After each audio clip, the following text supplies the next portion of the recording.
أعوذ بالله من الشيطان الرجيم. فلا أقسم بمواقع النجوم وإنه لقسم لو تعلمون عظيم إنه لقرآن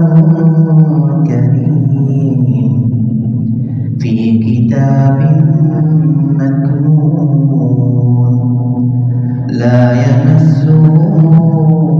إلا المطهرون تنزيل من رب العالمين أفبهذا الحديث أنتم مدهنون وتجعلون رزقكم أنكم تكذبون فلولا إذا بلغت الحلقوم وأنتم حينئذ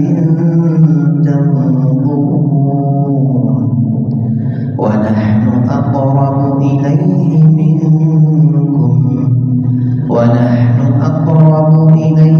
منكم ولكن لا تبصرون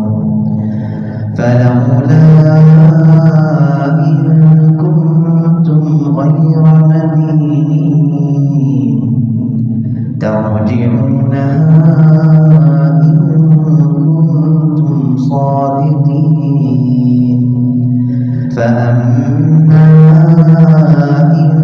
كان من المقربين